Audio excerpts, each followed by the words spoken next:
प्रभु ने हम सबको सुंदर समय दिया, दिन दिया, उसके लिए उस परमेश्वर को धन्यवाद देते हैं।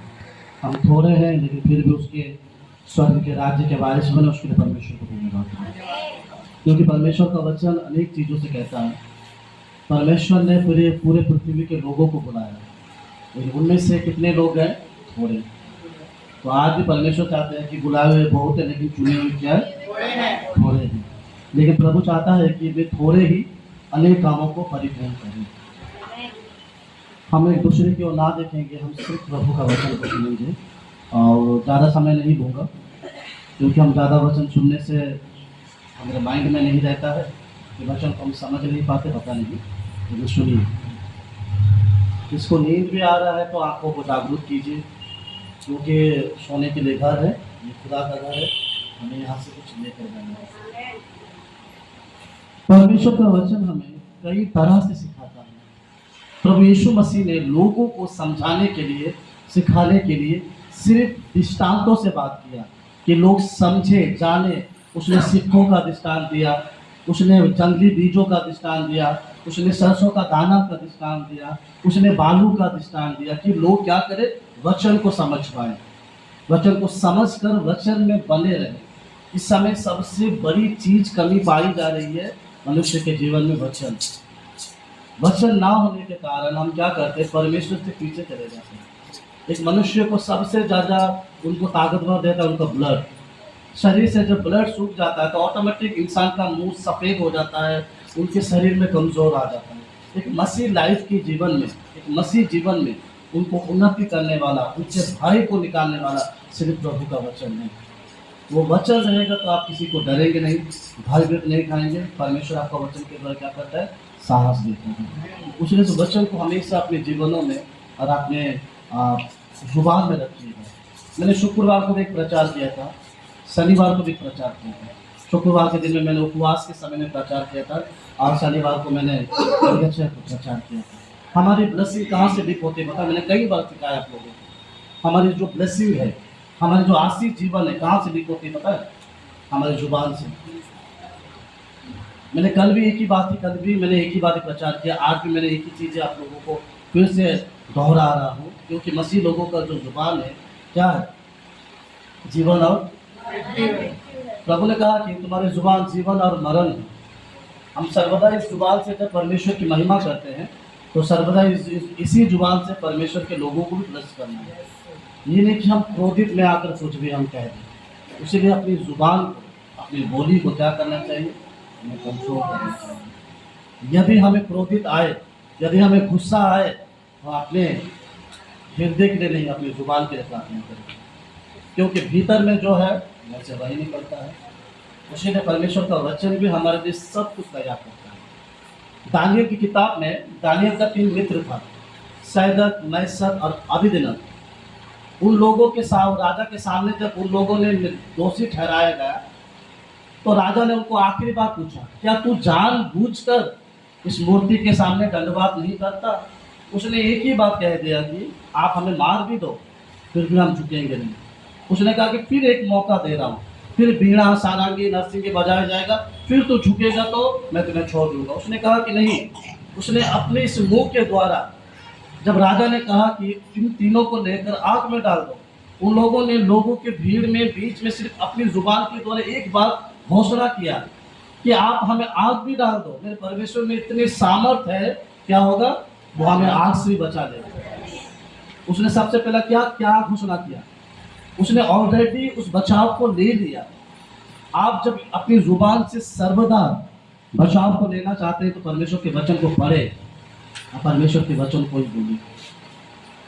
हम खाते प्रभु का वचन, बोलते शैतान की बातों को। हम परमेश्वर के मन्ना को खाते हैं लेकिन बोलते हैं उन गलत वर्ड को, गलत शब्दों को। इनके द्वारा हमारा परमेश्वर की निंदा होती है। परमेश्वर इजराइलों को बार बार क्यों समझाना पड़ता था? क्योंकि वे बार बार मुकर जाते थे। आज कई लोग प्रभु भोज भी खाते हैं, परमेश्वर के कलीसिया में भी उपस्थिति होते हैं, उपवास भी रहते हैं, फास्टिंग भी रहते हैं, आराधना भी करते हैं, फिर भी उनका जीवन कैसा है पता?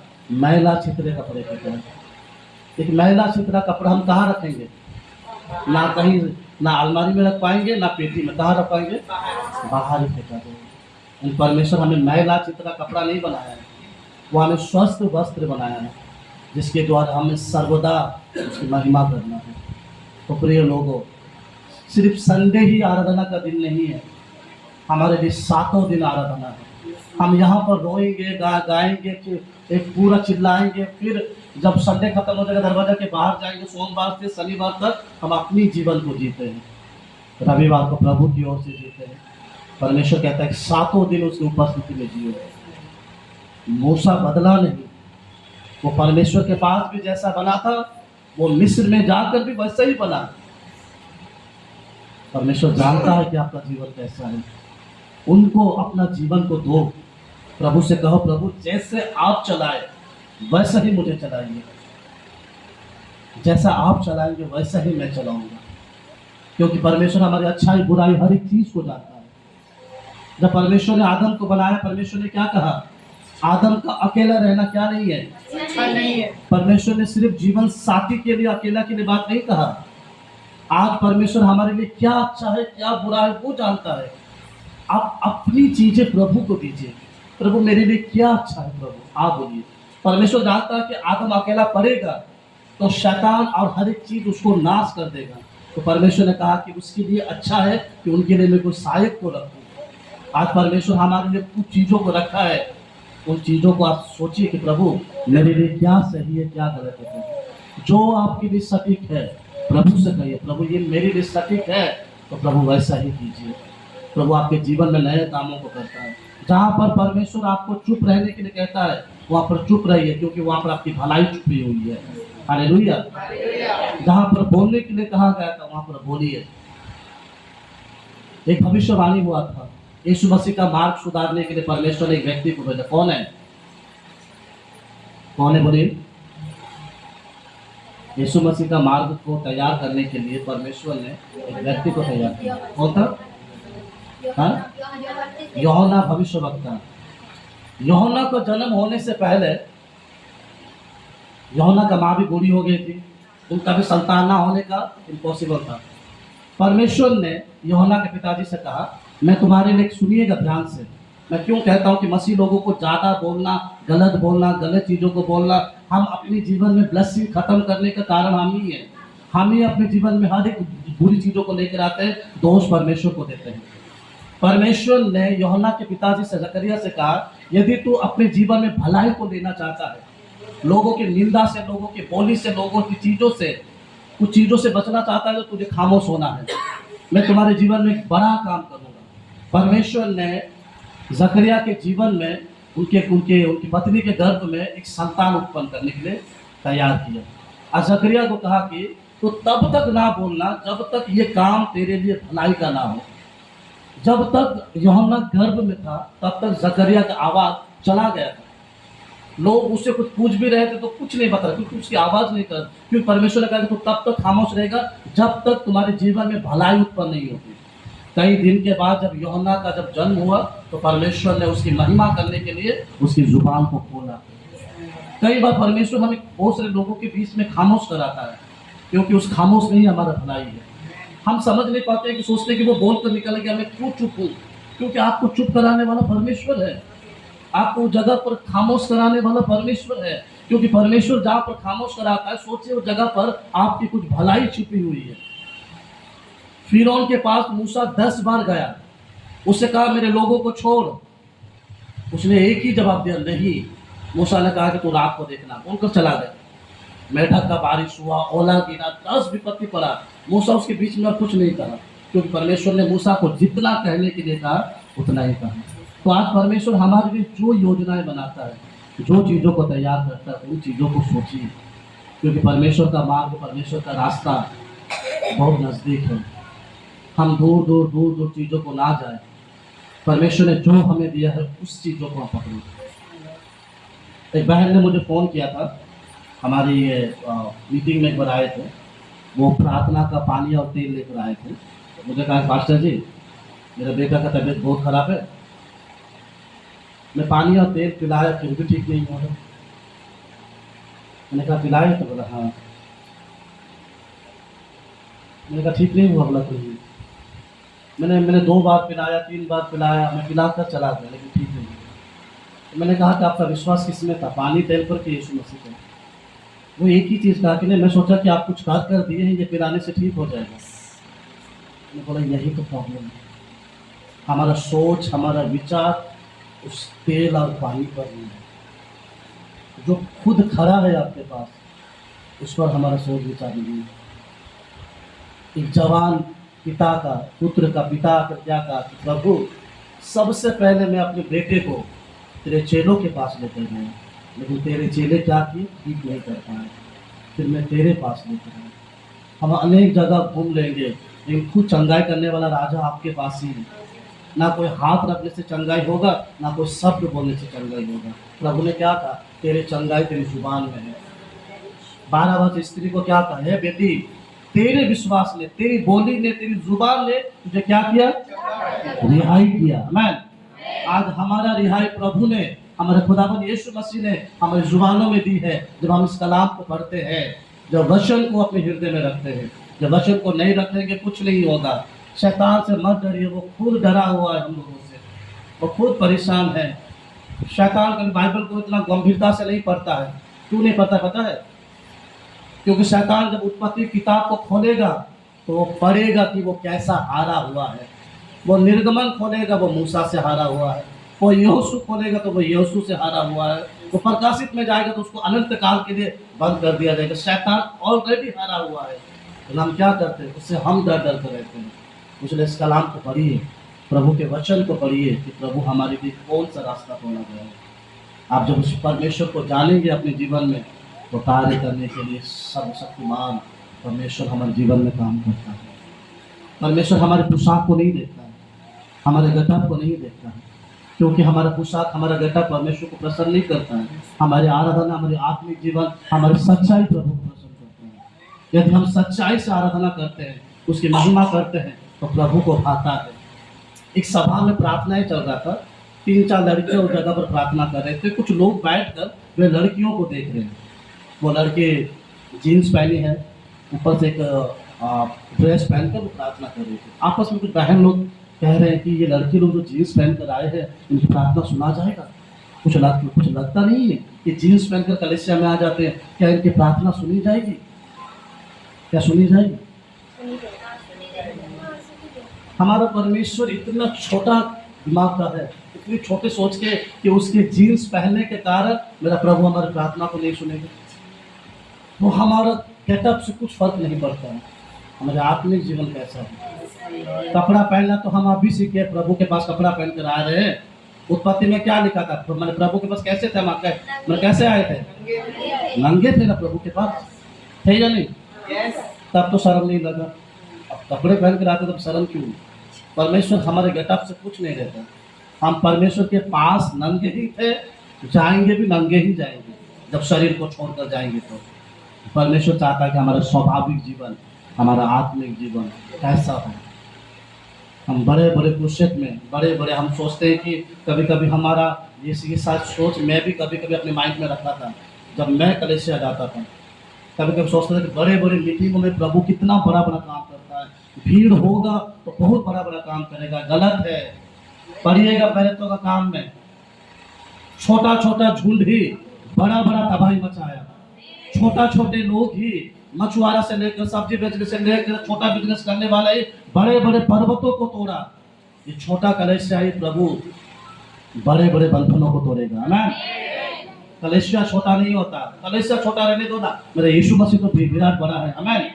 हम बड़े चीजों को नहीं, मगर उस बड़े यीशु को देखे जो यीशु आपको सामर्थ, आपको अभिषेक से करता है।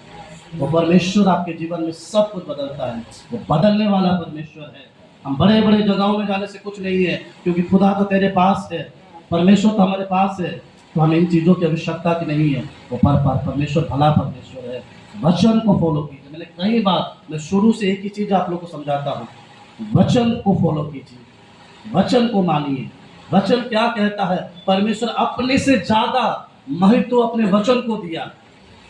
क्या हम अपने जीवन में अपने, देखिए कई बार हम विश्वास में कमजोर हो जाते हैं, लेकिन हम दोष प्रभु पर लगाते हैं, है कि नहीं? हमारा विश्वास वैसा नहीं रहता है। फिर आवाज आ रही है, हमारा विश्वास वैसा नहीं रहता, हम प्रभु को कहते प्रभु मैंने ये मांगा मेरे लिए नहीं हुआ। क्या हम अपने विश्वास को परखें कि मेरा विश्वास इतना है कि नहीं। उत्पत्ति किताब पढ़िएगा, 5वें दिन में प्रभु ने जो जो काम किया उसने एक शब्द कहा, अच्छा है। प्रभु ने जो चीज को बनाया उसने परखा, उसने कहा कि ये अच्छा चीज है, तब परमेश्वर ने ब्लेसिंग किया। कि हम कोई चीज को मांगते हैं, क्या उन चीजों में ब्लेसिंग पकड़कर या विश्वास में पकड़ कर रहते प्रभु ये अच्छा है, ये होने वाला है। लेकिन हम नहीं कर पाते हैं। हम कई बार उन चीजों को लेकर सोचते हैं ये होगा कि नहीं, वो होगा कि नहीं। इन बीच में हमारा विश्वास का रस्सी टूट जाता है। परमेश्वर ने अपने कामों को परखा, हम भी अपने आप को जांचे कि प्रभु हम वैसे आपको लुभाने वाले हैं या नहीं है। परखो, खुदा का वचन कहता है अपने आप को परखो, क्या विश्वास में कितने अटल है। हमारे जीवन में जो भी प्रॉब्लम होने से ना ही हम कलीसिया को दोष दें, ना ही प्रभु के दासों को दोष दें, ना ही मंडली के लोगों को दोष दें। हम दोष अपने आप को दें कि प्रभु मेरा विश्वास की जगह पर गिरा है।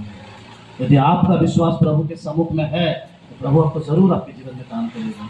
वो आपको गिराने के लिए नहीं, वो आपको उठाने के लिए आया है। दाऊद को उनके भाई लोग पसंद नहीं करते थे। दाऊद का मेन काम था भेड़ बकरियों को चराना। वो इतनी सुंदर तरीके से भेड़ बकरियों को चराता था कि उनका भाइयों के बीच में वो कभी उपस्थित नहीं था, लोगों के नजर से दूर था, लेकिन उस पर कोई नजर देता था, वो है परमेश्वर। लोगों ने दाऊद को भेड़ बकरियों खाली चरवा के रूप में देखा, लेकिन हमारा परमेश्वर का नजर दाऊद पर एक राजा की नजर पर था। मनुष्य का नजर आप पर जैसा भी रहे, आपको लिखने के लिए जरूरत नहीं कि मैं कैसा हूँ, मैं धर्मी हूँ, मैं पवित्र हूँ, मैं 3 टाइम प्रार्थना करता हूँ, मैं उपवास रहता हूँ। लोगों को बताने से कुछ नहीं मिलेगा। देखो सर्टिफिकेट जब यीशु से मिल जाए तो आप आजाद है। आमीन। संसार की धन संपत्ति खत्म हो जाएगी। सबसे बड़ा आशीष क्या है पता नहीं। हम कई बार आशीषित के लिए हम प्रार्थना करते हैं कि प्रभु सबसे बड़ा आशीष हमारे लिए क्या है संसार में। हम कई बार कहते हैं मुझे ये मिला वो मिला, प्रभु आपको वो संसारिक आशीष है वो आपको ब्लेस करे। सबसे बड़ा आशीष हमारे लिए क्या है पता है। सबसे बड़ा ब्लेसिंग हमारे लिए ये है कि मेरे पाप क्षमा हुए, मैं निर्दोष साबित हुआ प्रभु के सामने। हालेलुया। कितनी बड़ी बात है कि आप प्रभु के सामने निर्दोष साबित हो चुके हैं। तो मुझ पर दोष कौन लगाएगा? शैतान लगाएगा, बगल वाला लगाएगा, मनुष्य लगाएगा। मुझे डर की आवश्यकता नहीं है, क्योंकि मेरे परमेश्वर ने सिंहासन से घोषणा किया कि मेरा बेटा और मेरे बेटी मेरे नजर में निर्दोष है। जब वो घोषणा करता निर्दोष के रूप में, मुझे डरने की आवश्यकता नहीं है। उसके सामने निर्दोष बनिए। हम लोगों को कितना सफाई देते हैं, मैंने ये नहीं किया वो नहीं किया, लेकिन लोग हम पर दोष लगा कर। लेकिन और हमेशा याद रखिएगा, हमेशा क्लियर प्रभु के पास रहिएगा। डरिए मत। वैसे संगति नहीं चाहिए जो संगति मुझे मेरे प्रभु से अलग करता है। वैसे लोग मुझे नहीं चाहिए जो लोग मेरे परमेश्वर से मुझे अलग करते। सच मुझे नहीं पसंद है। तो मुझे कहेगा कलीसिया मत जाओ, प्रार्थनाएं मत करो, दुआएं मत करो, ऐसा ना जाओ। मुझे प्रभु मुझे माफ़ करे, मैं खमन से नहीं कह रहा, मुझे अच्छा नहीं लगता। क्योंकि मुझे मेरे प्रभु से अलग करने के लिए नहीं कह रहा, मुझे सांस लेने के लिए मना कर रहा। मैं सांस ना लूँ तो क्या करूँगा? मेरा बॉडी क्या है कि लाश है। लाश का कुछ काम नहीं है, कचरा में फेंका जाता है। क्योंकि उसने क्या किया, हमारे हमारे नाकों में क्या दिया? जीवन का। जब उसने सांस दिया, वो सांस लेने के लिए मना कर रहे हैं, तो वैसा नहीं है। इसीलिए उस परमेश्वर को अपने जीवन में बहुमूल्य करना चाहिए। एक गिफ्ट है वो हमारे लिए। आज हम एक व्यक्ति के बारे में जानेंगे, ठीक है? देर तो नहीं हो रहा? आज हम एक व्यक्ति के बारे में जानेंगे। उनका जीवन एक विचित्र था, प्रभु ने उसको कैसे बनाया। प्रभु ने उनका जीवन का रुख ही बदल दिया। याद रखिएगा एक चीज़ों को, बहुत सारे मसीह लोग हैं, बहुत सारे प्रभु के भी लोग हैं यहाँ पर। जो लोग ज़्यादा घृणा करता है ना प्रभु को, प्रभु उसी लोगों को ही खींच कर लेते हैं। जो लोग ज़्यादा नफरत करते हैं ना, मैं कभी प्रार्थना नहीं करूँगा, मैं यीशु को जानूंगा नहीं जाऊँगा, वे लोग ही आकर कलीसिया में बैठेंगे। हमें क्योंकि परमेश्वर में वो सामर्थ है, वो शक्ति है। आप सोचेंगे कि ये कभी नहीं है, इसके लिए प्रार्थना करना। आप कंटिन्यू प्रार्थना करते रहिए। वो थक जाए, आप मत थकिए, कंटिन्यू दुआ करते जाइए। आएगा तो आएगा ही। प्रभु मैं घोषणा करता हूँ प्रभु ये आएगा। कंटिन्यू अपने हस्बैंड के लिए, परिवार के लिए, लोगों के लिए कंटिन्यू दुआ करते रहिए। प्रभु जरूर अपने कामों को पूरा करेगा। उसका करना 1 मिनट लगेगा, लेकिन हम कितने दिन तक उस भरोसे को लेकर दुआ करते, वो हमारे लिए वही है। आपका विश्वास है आपके जीवन में सबसे बड़ी कार्य को पूरा करेगा। पुनरुत्थान के विषय में जब लाजर मर गया, हम कई बार मार्था को ही कहते ना मार्था ऐसी थी, खाना बनाती थी, विश्वास नहीं करते थे, लेकिन मार्था ने सबसे पहले यीशु का पुनरुत्थान के विषय में कहा जब लाजर मर गए, प्रभु मैं जानता हूँ जब तू आएगा तो मेरा भाई फिर जीवित हो जाएगा। आज प्रभु चाहता है आपके जीवन में वही वचनों को लेकर आपके कार्य करने का। तो उसीलिए आज हम एक व्यक्ति के बारे में जानेंगे जिसका नाम है संत पौलुस। वो संत इसीलिए बना कि परमेश्वर के अनुग्रह उनके जीवन में। हम जानेंगे थोड़ा उनके विषय में आज कैसे उनका जीवन था। आइए हम निकालेंगे नया नियम से पहला कुरिन्थियों उसका 1 अध्याय, सब निकालेंगे। उसके बाद हम सुनेंगे आज थोड़ा पहला कुरिन्थियों 1 अध्याय उसका 13 वचन को पढ़ेंगे। जिसे मिलता है कोई भी एक जन पढ़े लाओ। क्या पौलुस तुम्हारे लिए क्रूस पर चढ़ गया या तुम्हें पौलुस के नाम पर बपतिस्मा मिला? नहीं, 1 का 23 पढ़ रहे ना। परंतु हम तो उस क्रूस पर चढ़ाए हुए मसीह का प्रचार करते हैं जो यहूदियों के लिए ठोकर का कारण और अनजातियों के लिए ठोकर है। बाइबल यहाँ पर क्या कहते सुनिए थोड़ा सा बेटा, कोई भी थोड़ा माइक में थोड़ा लाउड पढ़िए, नहीं तो ऐसे में लाउड पढ़िए थोड़ा। परंतु जो हम उस क्रूस पर चढ़ाए हुए हैं मसीह का प्रचार करते हैं जो यहूदियों के लिए ठोकर का कारण और अन्य जातियों के लिए मूर्खता है। बाइबल यहाँ पर कहता है कि पौलुस एक प्रचार करता है। वो प्रचार ये नहीं करता कि मेरे पास आओ, मेरे पास चंगाई है, मैं आप लोगों को सब कुछ दूंगा, मैं आप लोगों का भविष्य बना दूंगा, मैं आप लोगों का जीवन बदल दूंगा। पौलुस यहाँ लिखता है कि मैं तो उस क्रूस पर चढ़ाए हुए यीशु का प्रचार करता हूँ।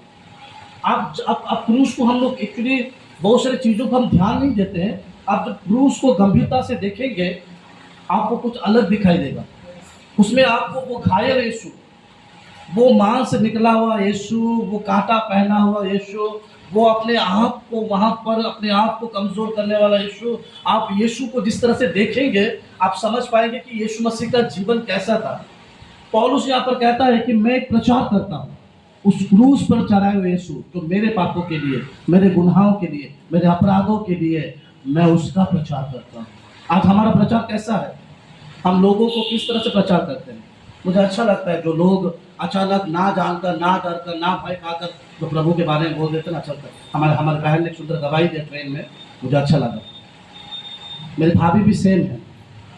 मेरे पिताजी का जो ऑपरेशन हो रहा था, मुझे एक भाई है जो कंपाउंडर है जो वहाँ पे काम करता है, मुझे गाड़ी में लेकर आना जाना करता था, वो उसी हॉस्पिटल में ही था। मुझे पता नहीं था कि ऑलरेडी वो मुझे लेकर जा रहा है, मुझे लेकर आ रहा था। तो उस भाई ने कहा कि मुझे आपसे मिलकर बहुत अच्छा लगा। मैंने कहा कि हाँ, मैं कुछ नहीं बोला, मैंने भी नहीं बोला कि मैं क्या करता हूँ क्या नहीं। ऑलरेडी मेरी भाभी उनको सब कुछ बता दिया कि मैं प्रभु का दास हूँ, पास्टर हूँ, काम करता हूँ, प्रभु का सेवा करता हूँ। क्योंकि उड़ीसा में और बिहार में बहुत सारी जगहों में आप यीशु मसीह का प्रचार के बारे में नहीं बोलते हैं, क्योंकि वहाँ के लोग सुनेंगे भी नहीं, आप पूरा कट्टर टाइप में। लेकिन बाइबल कहता है कि जहाँ पर परमेश्वर का शब्द रहता है वहाँ पवित्र आत्मा भी रहता है। तो ऑलरेडी वहाँ पर बोला गया है, लेकिन हम कई बार हम देखते हैं सुनेगा कि नहीं, बोलेगा कि नहीं। डरो मत, बोलकर निकल जाओ। बाकी बीज कैसे उत्पन्न होता है, कैसे नहीं होता, वो प्रभु के हाथों में। हालेलुया। पौलुस यहाँ पर प्रचार करता है कि मैं प्रचार करता हूँ उस क्रूस पर चढ़े हुए यीशु का, उस सामर्थ्य यीशु का, वो बलवंत यीशु का। यीशु जब क्रूस पर चढ़ा हुआ था, लोग एक टिटकारा मार रहे थे। पता क्या टिटकारा मार रहे थे? कभी कभी आपके जीवन में भी वही टिटकारा आता है। लोग उसको देखकर आपस में देखकर कह रहा कि इसे देखो, कुछ दिन आगे लाजर को जिंदा किया था, विधवा के पुत्र को जिंदा किया था, मरे हुओं को, लंगड़ों को पाँव दिया था, अंधों को आंखें दिया था। देखो कितना कुछ कर कर अभी वो खुद को बचा नहीं पा रहा। लोग उसको देखकर निंदा कर रहे, वो ताली मार रहा, हंस रहा, लेकिन खुदावन यीशु खामोश था। बाइबल कहता है कि वो चाहता तो अपने पिता से प्रार्थना करता, हे पिता, स्वर्ग की टोली को भेज। एक टोली मतलब करोड़ों स्वर्गदूतों को भेज, तो ये पृथ्वी पे रहता, तलवार के साथ साथ मारे जाते हैं। बाइबल कहता है कि यशायाह का पुस्तक कहता है कि पृथ्वी में वो खामोश था, वो निर्दोष चुप था, क्योंकि हमारा दोष वो अपने ऊपर उठा पाए और हम निर्दोष घोषणा हो पाए। लेकिन हम फिर भी निर्दोष घोषणा होने के बाद भी सेम पापों को हम दोहराते हैं, सेम गलतियों को हम करते हैं। यीशु ने कहा, पौलुस ने कहा कि मैं उस यीशु का प्रचार करता हूं जो मेरे लिए क्रूस पर चढ़ा और सब कुछ सहा। आप स्मरण करो कि यीशु ने आपके लिए क्या क्या सहा होगा। हम शायद हम बाइबल को जैसे तैसे पढ़कर निकल जाते हैं। खुदा का वचन को पढ़ो। मैं 2008 में जब चर्च जाना स्टार्ट किया तब मुझे बाइबल पढ़ना इतना अच्छा नहीं लगता था। हमारी दीदी को पता है, दीदी लोग आते थे पहले, मुझे बाइबल पढ़ना अच्छा नहीं लगता था। मैं पढ़ता था एक दो बाइबल था, मैं वही वचन निकालूंगा जो मुझे अच्छा लगेगा। अब वो वचन मैं नहीं निकालता, मैं नहीं पढ़ूंगा। एक बार मैं वचन पढ़ रहा था, नीति वचन में परमेश्वर तुम्हें बहुत सारा आश्चर्य कर, मैं खुश हो गया। उसके बाद मैंने शायद नया नियम में निकाला, उसमें यीशु ने लोगों को डांटा, हे सांप के बच्चे, मैंने पलटा दिया, मैं नहीं पढ़ूंगा, मुझे क्यों बोलूँगा। फिर से दूसरा बार मैंने निकाला भजन संगीता, और ऐसे बीच में खोला, कैलेंडर के तरह बीच में खोलता हूँ, प्रभु तुमको बहुत सारे देव बुराई से परिपूर्ण करे, 91 भजन संगीता, मैं और खुश हो गया। फिर उसके बाद में उसका कल जब मैंने निकाला निर्गमन के, परमेश्वर अपनी जलजलाहट से मुझे नाश कर, मैं फिर बंद कर दिया। इस तरह से मतलब जो मुझे भाता है मैं वही करूँ, लेकिन ये भूल गया था कि वचन हमें क्या करता है, हमारे भीतरी पापों को जलाता है। जब हम जलेंगे तब हम कार्य बन पाएंगे। आप कभी भी सोना को बोलेंगे कि आप सोना बनाकर मुझे दे दो, वो कभी नहीं देगा। वो सोना को कई तरह से उसको आग में उसको डालेगा, जब तक वो जल कर उसका चमक नहीं आता तब तक वो आपको नहीं देगा। परमेश्वर का वचन आप जब पढ़ते हैं वो आपका भीतर जब जाता है, जब तक आपको भीतर से ना जलाए तब तक परमेश्वर का वचन आपके जीवन में काम नहीं करेगा। यहाँ पर बाइबल कहता है कि पौलुस लिखता है कि मैं उस यीशु का प्रचार करता हूँ जो मेरे लिए क्रूस पर चढ़ गया। पौलुस कैसा था? पौलुस का जीवन कैसा था? पौलुस एक चीज में बहुत आनंदित होता था, सुन लीजिए थोड़ा।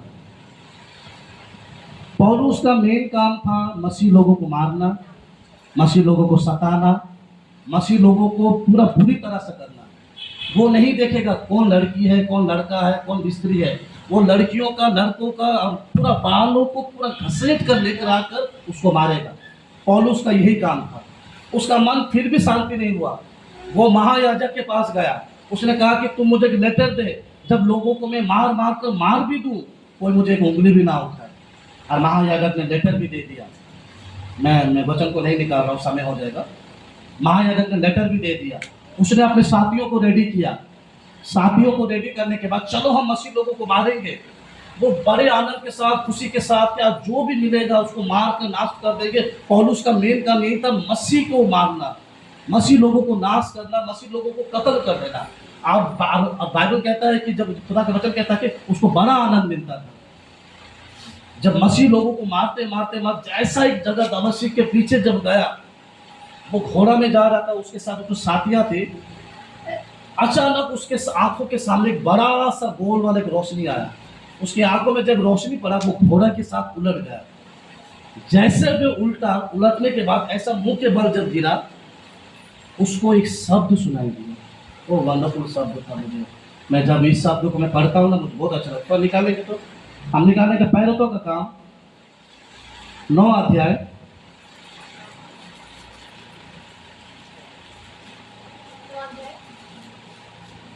9 निकालेंगे, 9 अध्याय का उनका पढ़ेंगे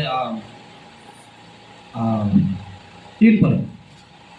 परंतु चलते चलते जब वह दमिश्क के निकट पहुंचा तो एकाएक आकाश से उसके चारों ओर ज्योति चमकी और वह भूमि पर गिर पड़ा और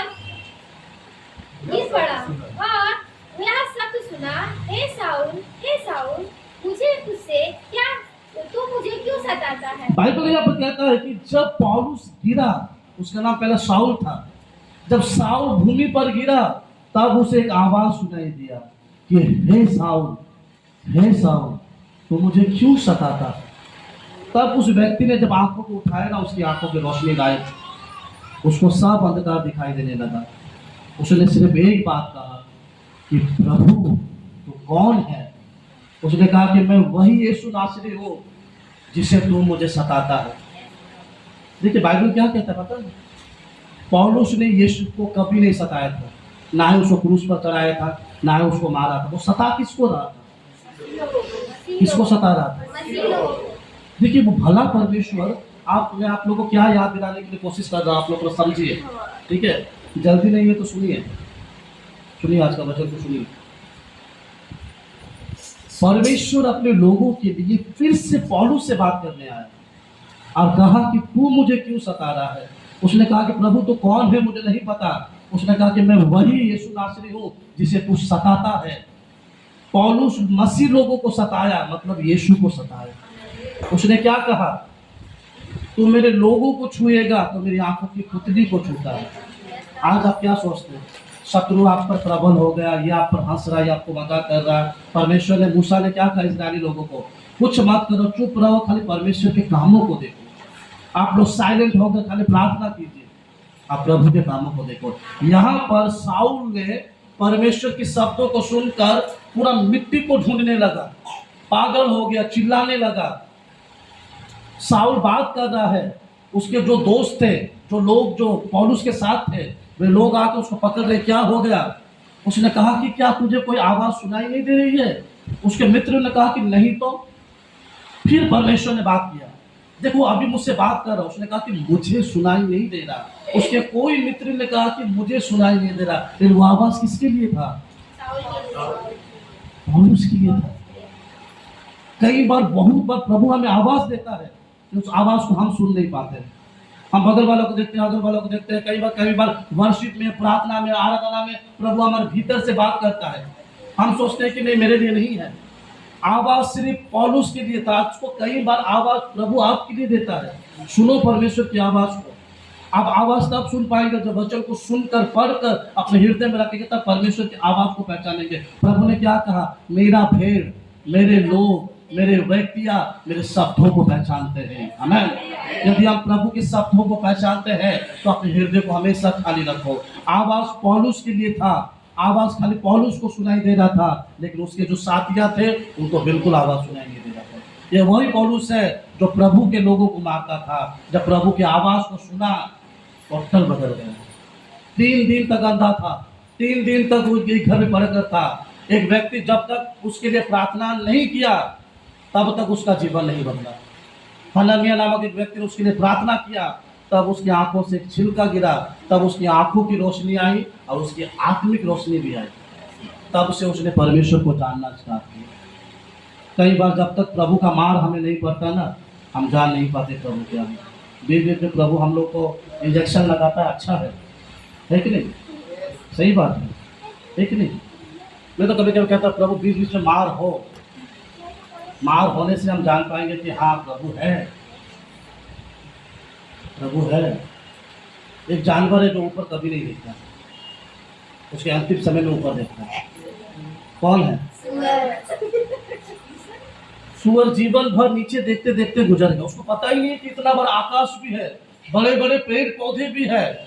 जब अंतिम दिनों में उसको पकड़ लेगा, दोनों हाथ पांव को बांध देगा, बीच में एक बांस दे देगा, उसको जब लेकर जाएगा, वो इतना बड़ा आकाश भी है, सूरज भी है, चांद भी है। मैं सोचा कि खाली जमीन है।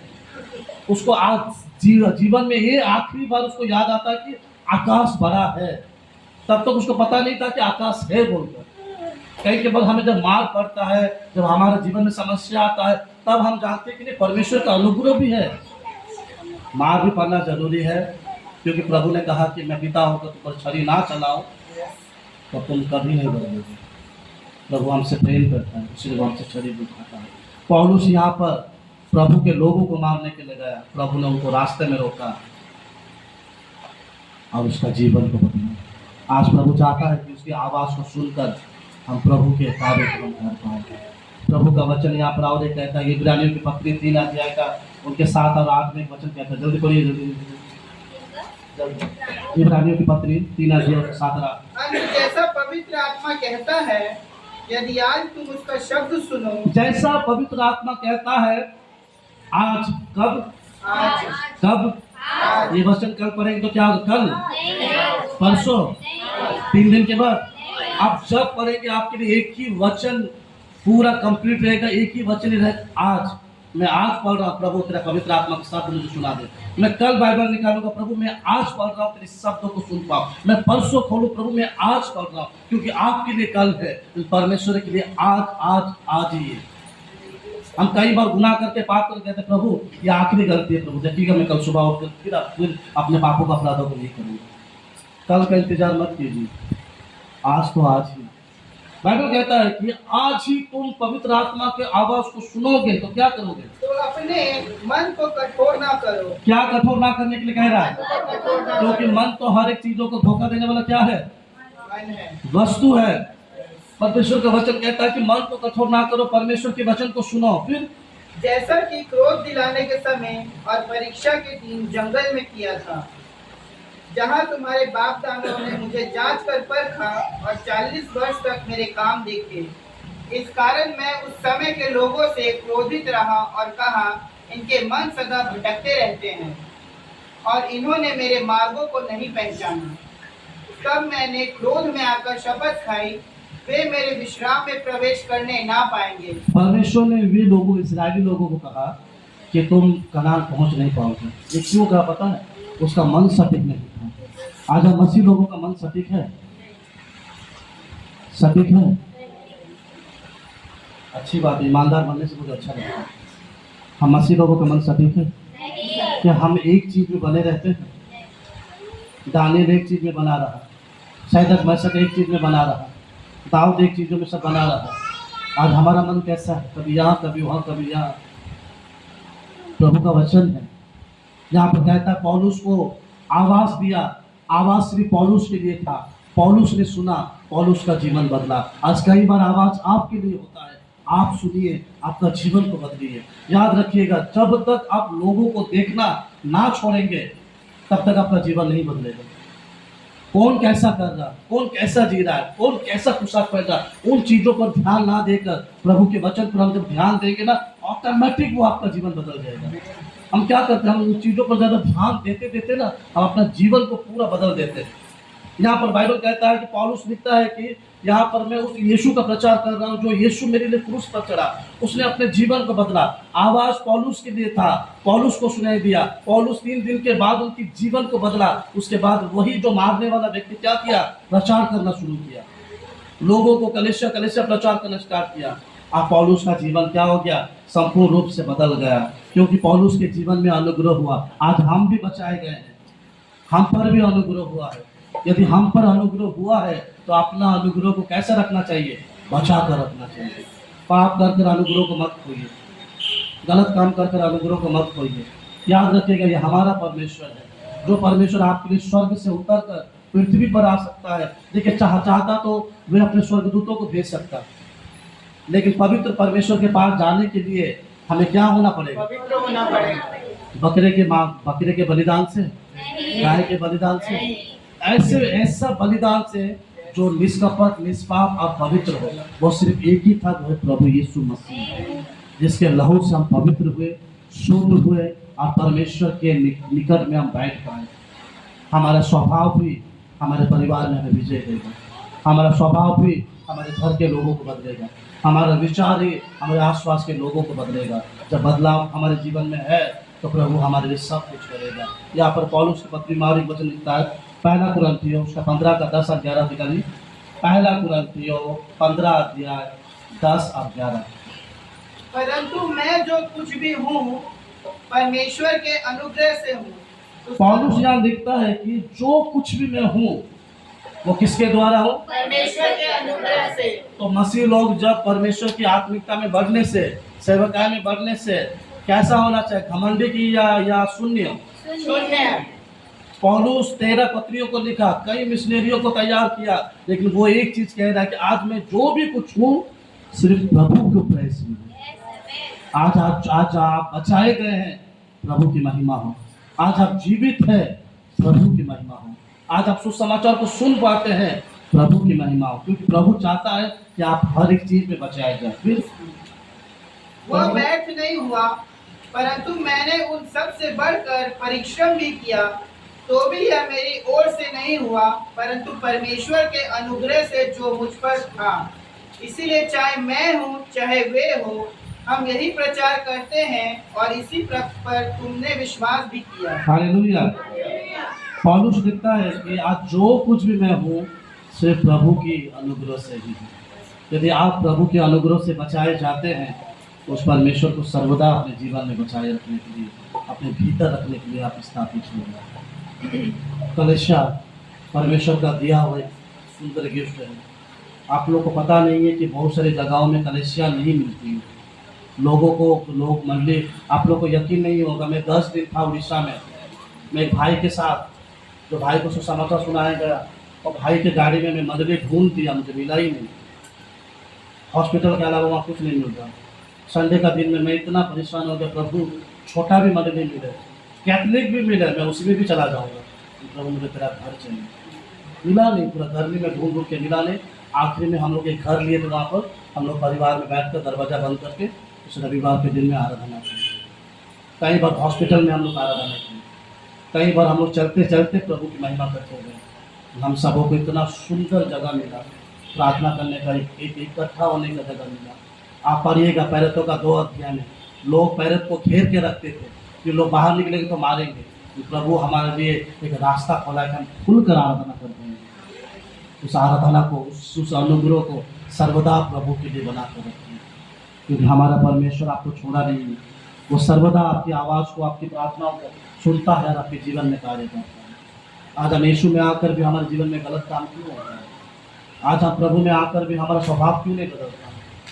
आज हम प्रभु में आने के बाद भी हमारा क्रोध, घमंड, लड़ाई झगड़े क्यों नहीं बदलता है?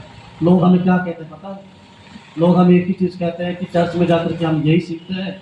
मेरा प्रभु तो ये नहीं सिखाता है, क्योंकि गलतियाँ का 5:22 में हम इस प्रश्न में पढ़ते हैं कि परमेश्वर हमें क्या सिखाता है? नम्र, धीरज, शांति, संयम। प्रभु हमें ये सिखाता है। यदि हम यीशु को नहीं पकड़े तो ये सब चीज़ें हमें नहीं है। यदि हम यीशु को पकड़े तो हमारा ये आत्मिक फल हमारे लिए है। देखिए, हम खुद लड़ाइयाँ करते हैं, खुद अपने मन की इच्छा करते हैं, लेकिन आज भी क्रूस पर यीशु को चढ़ाते हम खुद ही हैं। हम खुद ही कहते हैं, खुद ही हमारे आसपास के लोग एक चीज़ ही कहते हैं कि हम चर्च जाकर क्या सीखते हैं। ये कहेंगे ना तो और एक चीज़ कहेंगे। अभी अभी अभी अभी पास्टर लोग का नाम भी जोड़ा जाता है, पास्टर यही सिखाता है। प्रभु के दास लोग आप लोगों को कभी भी लड़ाई करना, झगड़ा करना, ये सब चीज़ें करनी सिखाएंगे। वे आपको इतना ही सिखाएगा, मेल मिलाप करो, प्रेम करो, यीशु का प्रेम दो, कि वो जरूर बदले। कई बार लोग कहते हैं कि सर वो मेरे ससुर नहीं बदल रहे, सास नहीं बदल रहे, पति नहीं बदल रहा है, पौलुस भी तो नहीं बदल रहा है। लेकिन कलीसिया के लोगों ने क्या दुआ किया ना, उनके लिए प्रार्थना किया ना, परमेश्वर ने उसको खुद उनके लिए बदला। देर होगा लेकिन प्रभु उसको भली भांति से बदलेगा। उसी तरह हमें उस यीशु पर विश्वास करना है जो यीशु पर हम हमेशा निर्भर करते हैं। आप यीशु मसीह पर विश्वास करते हैं, है कि नहीं? यीशु पर विश्वास करते हैं कि नहीं? हमारा विश्वास करते हैं तो आपको एक काम करना पड़ेगा, तो पौलुस से वचन लिखा है, हम निकालेंगे, जल्दी से खत्म करेंगे। गलातियों की पत्री उसका 2 अध्याय,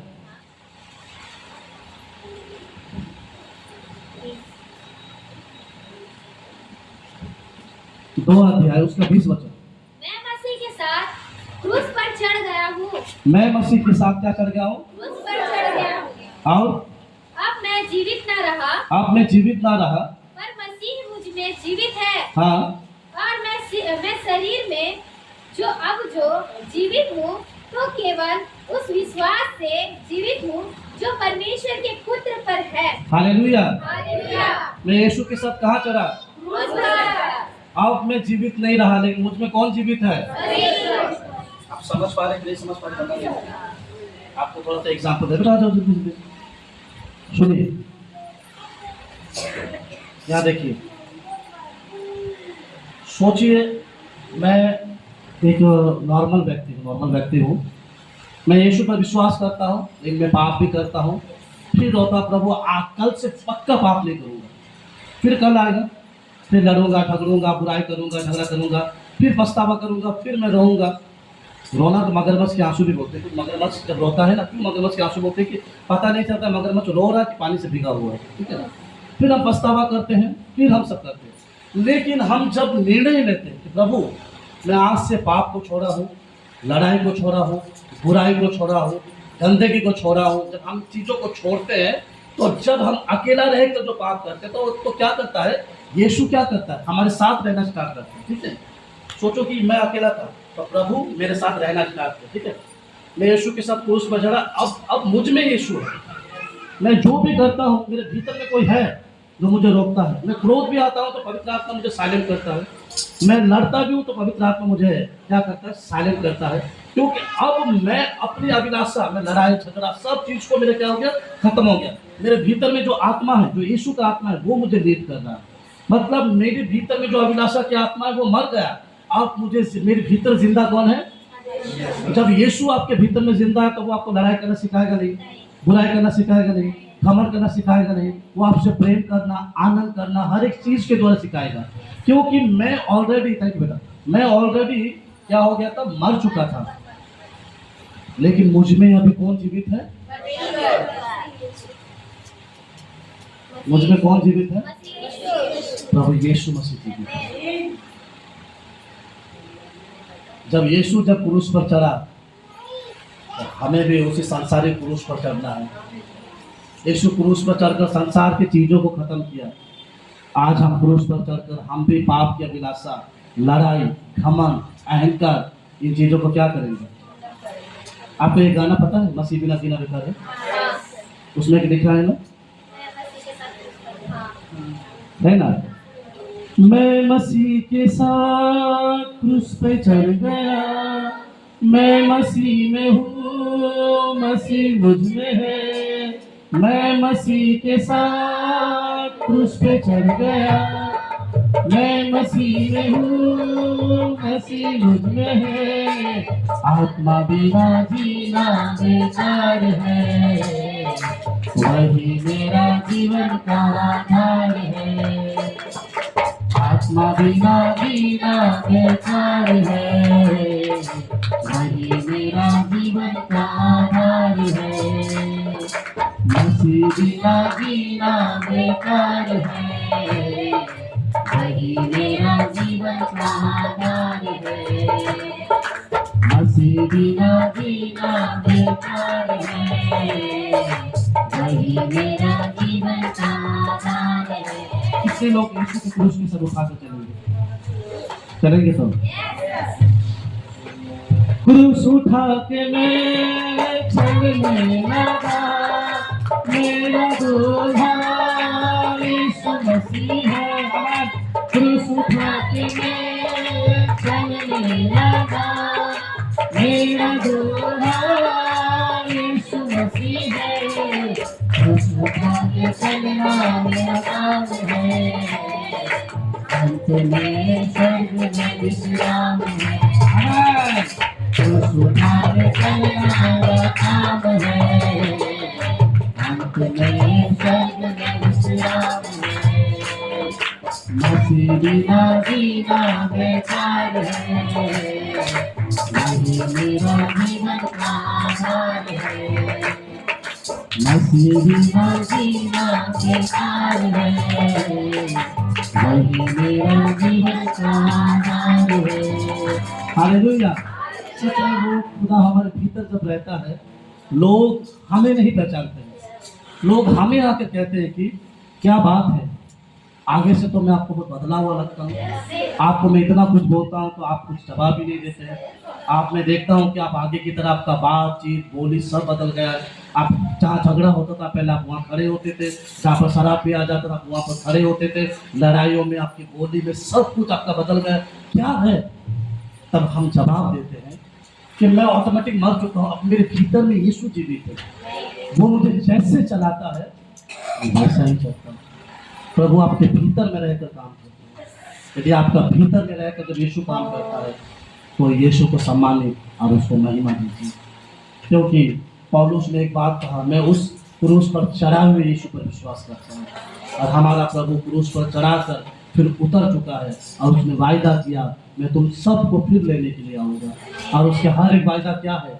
सच है, पक्का है। तो हम मसीहों को क्या करना चाहिए? तैयार होना चाहिए, रेडी होना चाहिए। जब हमारा दूल्हा राजा यीशु मसीह आएगा तो हम डरेंगे नहीं, भयभीत नहीं होंगे। हम अपने हाथों को उठाकर कह पाएंगे, प्रभु मैं भी यहाँ पर हूँ, मैं यहाँ पर हूँ प्रभु, तेरी नजर मुझ पर दे प्रभु।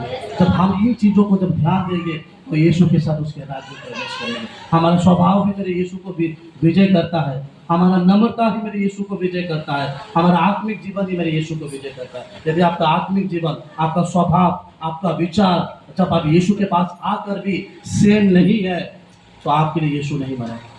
यदि आपका सब कुछ बदल रहा है, आपको खुद महसूस हो रहा है कि मैं आगे कितना लड़ता था, झगड़ता था, झूठ बोलता था, चोरी करता था, बुरी बातें करता था, लेकिन अब मैं देख रहा हूँ कि मुझ में कुछ कुछ चीजें बदल रही है, इसका मतलब परमेश्वर का वचन भीतर में काम कर रहा है। जब काम कर रहा है तो ऑटोमेटिक पेड़ उत्पन्न हो रहा है, पेड़ उत्पन्न हो रहा मतलब आत्मिक फल उत्पन्न हो रहा है। तो प्रिय लोगों, यीशु का वचन को अपने भीतर आने दो, अपने स्वाभाविक को आने दो, क्योंकि यीशु जब हमारे जीवन में है तो सब कुछ है। क्योंकि अब मैं जीवित नहीं हूँ, मुझ में कौन जीवित है? मुझ में कौन जीवित है? कौन? वो मरा हुआ यीशु? जीवित यीशु। तो जीवित यीशु मेरे भीतर में जीवित है, तो मैं सबको वो जीवित वचन को सुना पाऊंगा। मुझे वे लोग अच्छे लगते हैं जो लोग बिना हिचकिचाहट का डर कर प्रभु के बाद जहाँ विश्राम कर देते हैं। हमें, क्योंकि वे लोगों को प्रभु सामर्थ देता है। क्या है? क्योंकि आखिर में हमसे पूछा जाएगा, वे लोगों को बचाने के लिए तुम्हारे पास बैठा था, तुमने क्यों नहीं बोला? इसीलिए जिस समय जो पवित्र आत्मा अगुवाई करे उन चीज़ों को करें। हमारा जीवन यीशु मसीह के लिए है, ये शरीर भी यीशु मसीह के लिए है। भीतर में हम पाप का शरीर को मर गए हैं, हमारे भीतर में कोई जीवित है। याद रखिएगा, झूठ बोलने से पहले आपको याद करना है आपका भीतर कोई है। गलत काम करने से पहले आपको याद करना है कि संसार ना देखे, आपका भीतर कोई है। क्योंकि प्रभु का वचन कहता है, अब मैं तुम्हारे भीतर जीवित हूँ। जब वे हमारे भीतर जीवित है, हम पाप भी करते तो वो हमारे भीतर से देखता, अब गुनाह भी करते तो हम भीतर से देखता, हम क्रोध भी करते तो हमारे भीतर से देखता। इसलिए जब यीशु मसीह का आत्मा आप लेकर चलते हैं तो आपको पवित्र, अति पवित्र हर चीज़ में बदलना है, हर एक स्वभाव में बदलना है, हर एक विचार में बदलना है। क्योंकि जब आप मनुष्य को मत दीजिए कि आपका चाल चलन कैसा है, आपका यीशु प्रसन्न है, आपका यीशु सब कुछ जानता है, उसको निर्भर रहिए, उसी पर डिपेंड रहिए। और यीशु हम सबों को और हम सबों के आत्मिक जीवन को इसी तरह कार्य करे, बनाए रहे। प्रभु सब कोशिश करें। आमीन।